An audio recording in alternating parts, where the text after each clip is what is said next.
Welcome to the technical session number 8 on human resources and maritime training.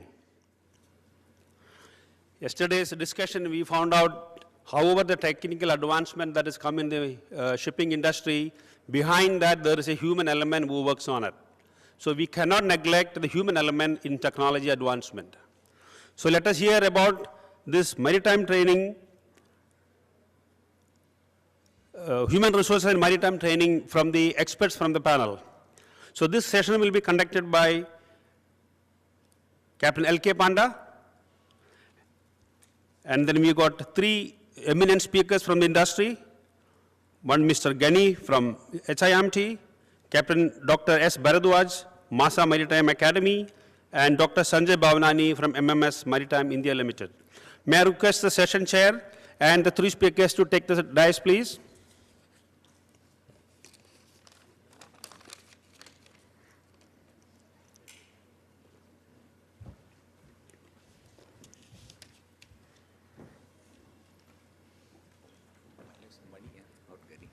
I said money, no? G money. Sounded good. No problem. Your joystick is the one which will manage it.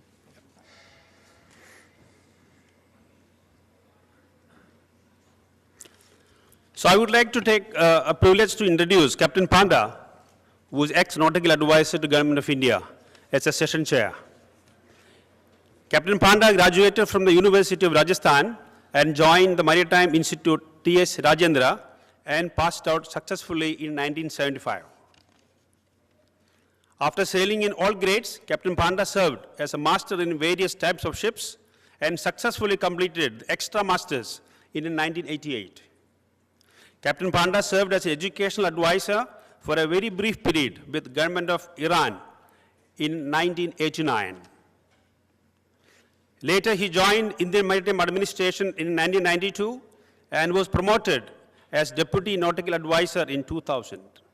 In 2006, he was elevated to the post of Principal Officer and served in MMT, Kolkata, Kochi, and later in Mumbai. From 2012 onwards, he took over the charge of Nautical Advisor to the Government of India. Captain Panda has represented Government of India in various IMO forums and led the Indian delegation to the Maritime Safety Committee, besides carrying out several consultancy assignments on behalf of IMO in the Caspian Sea.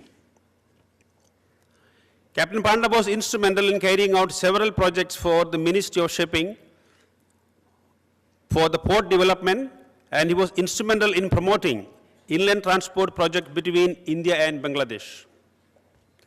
In addition, Captain Panda also has served as a trustee in major ports of Mumbai, Kolkata, and Kochi, besides being nominated as maritime arbitrator by the High Court. Captain Panda is now giving a lot of consultancy to the various maritime forums. Over to Captain Panda.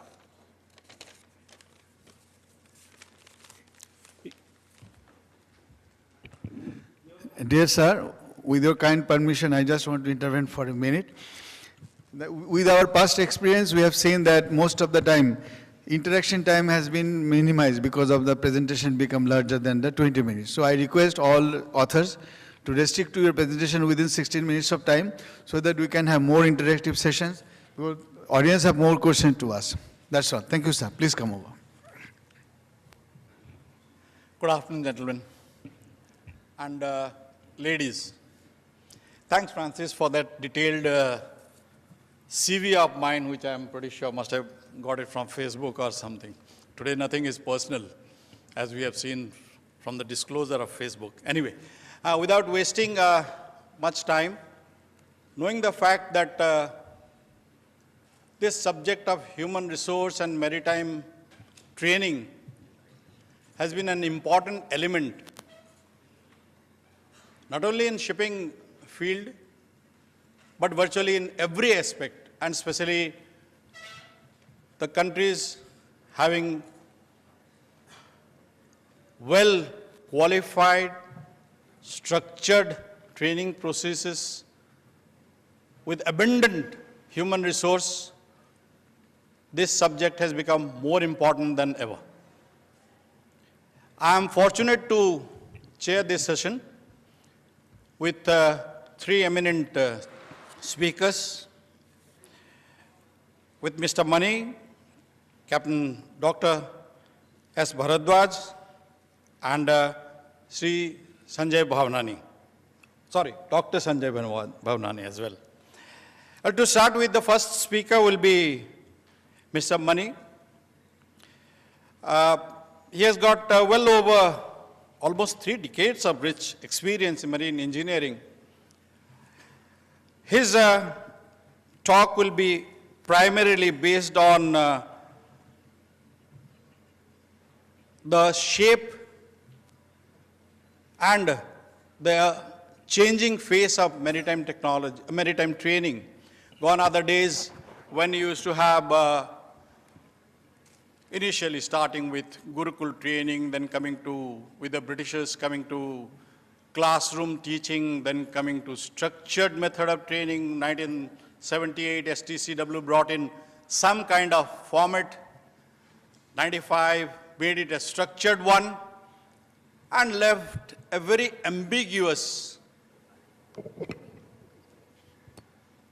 pass or an ambiguous step therein, that the method of deliverance of training is left to maritime administration. We have seen other fields of education going from e-learning, embracing machine learning, artificial intelligence, virtual reality, augmented realities, into the training processes, thereby enhancing the capability of the person on the helm, and with the sole objective of ensuring safety at sea. It was a pleasure to listen to speakers in the previous session on the other side about how the shipping is changing. I don't know whether it is frightening or it is enlightening or it is going to be beneficial. With autonomous ships, with software technology coming in, demanding more and more from the seafarers, or in general from the human resource which are involved in shipping. To take us through these issues, I invite Mr. Mani to give his first presentation. Please.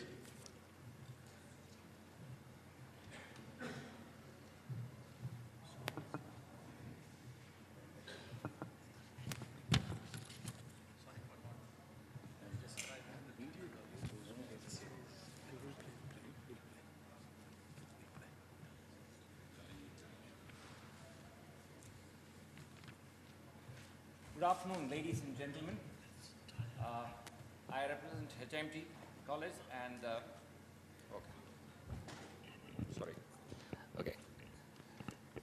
Good afternoon, ladies and gentlemen. Welcome to my presentation on artificial intelligence, virtual reality, and augmented reality, and how it might play out with respect to the maritime industry. These are my personal views. I think much of it will be shared by HMT and the larger industry. While I start the session with some basic understanding of our present state of delivery of knowledge and learning to the way we are following it now, later on I will kind of touch upon what exactly the various technologies stand for, then touch upon where the industry is basically headed for going further. Last, I will leave some forecast which probably might come true with respect to how we may pan out with respect to the Uberized world of education. So let me start my presentation with your support. Okay. So I'll start with basically what I have on my mind here. I'm going to talk about conventional training, what artificial intelligence virtual reality is. Then I'll move on to the advantages. Then I will talk about what is augmented reality, the real icing of the cake and how it will pan out, and the techno-commercial part and how it might play out.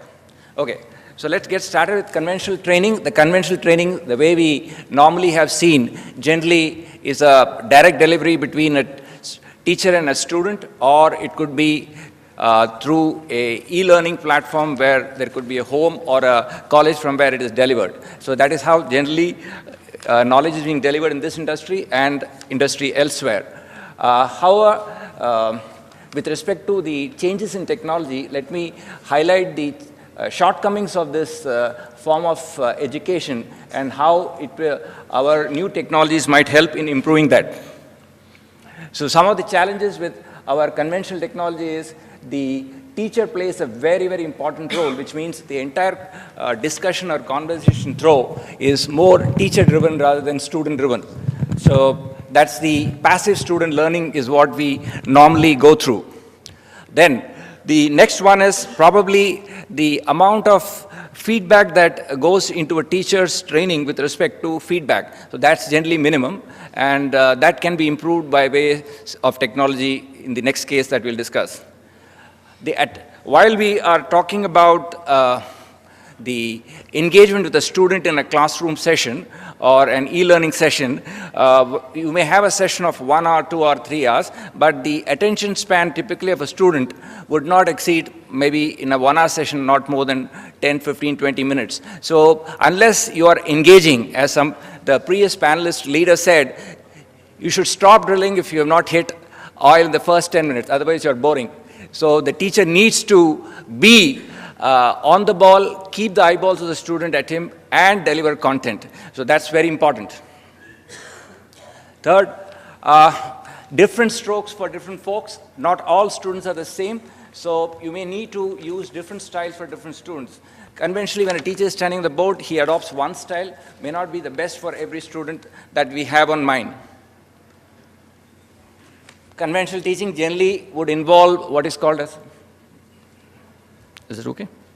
Conventional teaching generally would involve, is it very loud? Okay. Conventional teaching generally involves a bit of rote learning, and there is a bit of emphasis on the results, which means there is a bias towards outcomes which are more of a theoretical nature rather than of an experiential learning. So that typically limits our kind of education.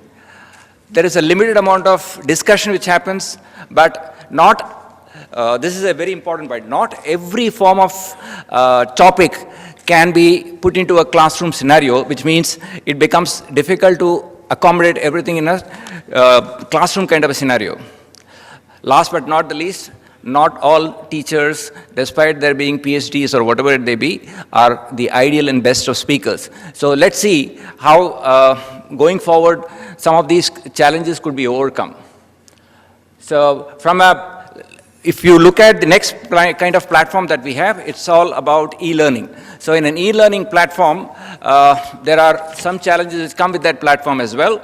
The ability of people to walk on that platform probably might be an adaptability problem. Then there could be technical issues with respect to the bandwidth. Whenever you're talking of e-learning, you're talking of a bandwidth and the telecommunication backbone that you're talking of. If it doesn't work, your communication with your teacher or the session becomes abruptly halted.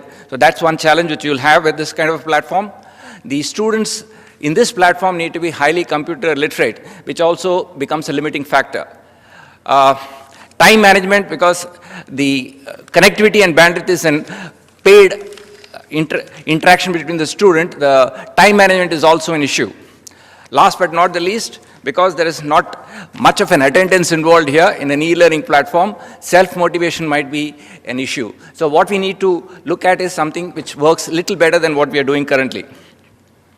Now, herein comes the concept of virtual reality. I recently, yesterday when I was walking past the stalls, I found ARI has come out with some good virtual reality concepts. Congrats to them. Virtual reality is a first step towards what is called as the next level of learning, where you can experience your environment in an immersive media.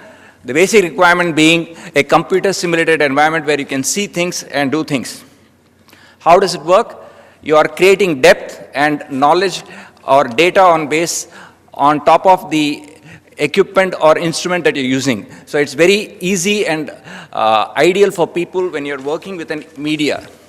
So that is the first step towards what is called as an improved way of learning, where you can teach a lot of things. But this media has an advantage. You can create a certain amount of experience which this generation of students need, because this generation of students need what is called as a gizmo world. So anything in the name of a gizmo, they will accept it. Accepting a teacher who stands in front of the classroom and he delivers a content, that's probably the least important. I see my children doing that. I see the younger generation hooked on to any kind of a gizmo. So it works well if you have a gizmo and you deliver content to that. 5 industries which look ideal candidates for this kind of a delivery include space technology, clean energy. Our industry is also going through a clean energy drive, so our industry could also benefit. One industry which recently could have benefited is disaster management. If you can recall the recent Kerala incident, if you can simulate a lot of things which can happen in a kind of an environment where disaster happens, probably without actually going through a disaster, you could simulate a lot of things and create conditions and training which would help to mitigate and plan for in terms of drills. Okay, applications of this industry could be anywhere from gaming, healthcare, our own industry, Medicare, etc. How do I play this video? Can I play this video? Yeah, just need. Okay, I have a small video clipping. Audio? Just a minute.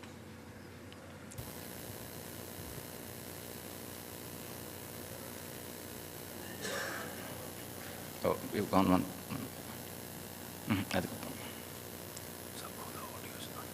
Oh, it's not away. Keep playing. I know, but the audio is that much audio. Oh, there's no audio. Okay, we'll skip this page. No, it has audio, but it's not working. Okay, doesn't matter. I think I'll have to skip this page. Okay. Next, we come to the concept of artificial intelligence. The concept of artificial intelligence is a jargon which is used very often. I would like to throw some light on artificial intelligence a little more deeply. Artificial intelligence is something where you're using data and certain processes. Now, as the processes happen, if there is something which is repeated, then the equipment is capable of understanding the normal solutions or the reaction of the user to some kind of situation that are thrown. Typically, since it's largely an engineers and officers forum, for example, a basic level of artificial intelligence I can think of is your ME engine.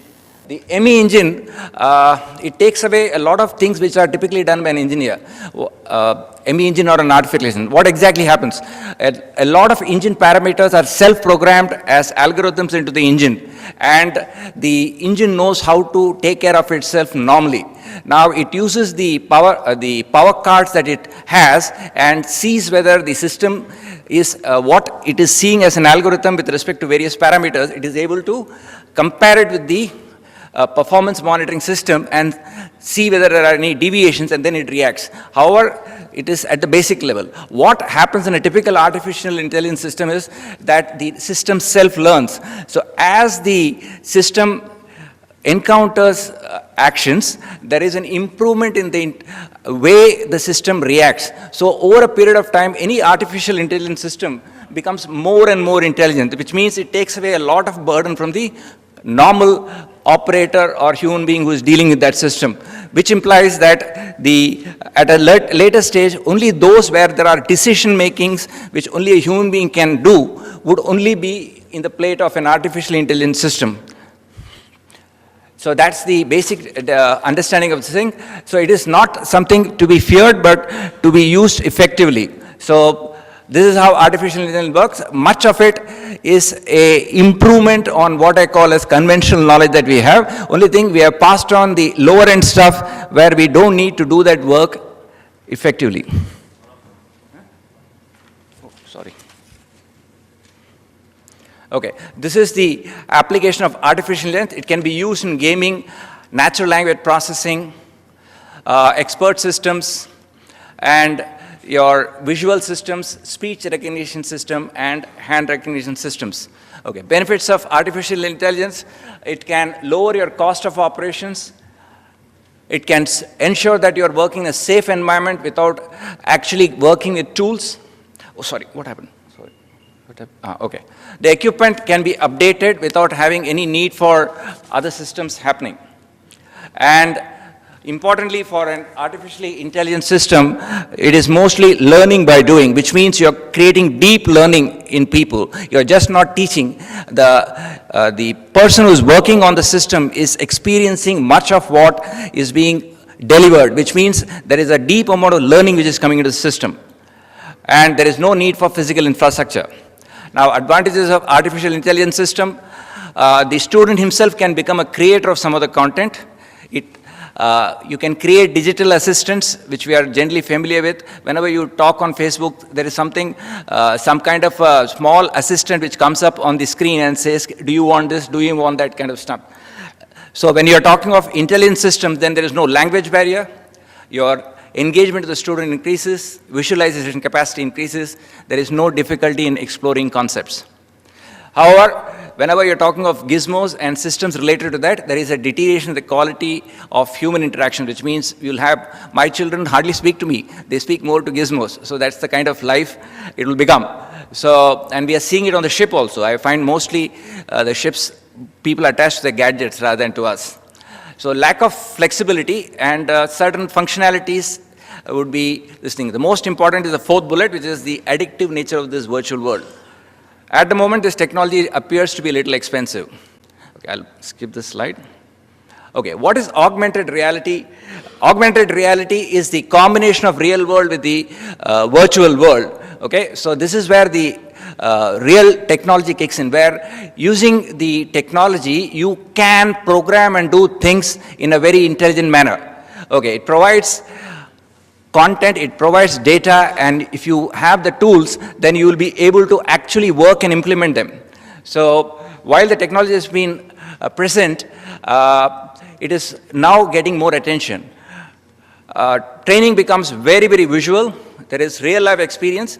Augmented reality actually was played out in a movie called Genes. It was a Tamil movie, and it was also translated into Hindi and other languages. In this movie Genes, the heroine is just one, and there are two twin brothers who are heroes. So in the movie, the second girl for the other hero is created by augmented reality by using a lot of computer gizmos. So that's the capability of this tool. Learning becomes safer, and workers can practice real-life scenarios. Augmented reality and virtual reality applications could be shipboard simulators, shipbuilding equipment, navigational aids, dynamic positioning.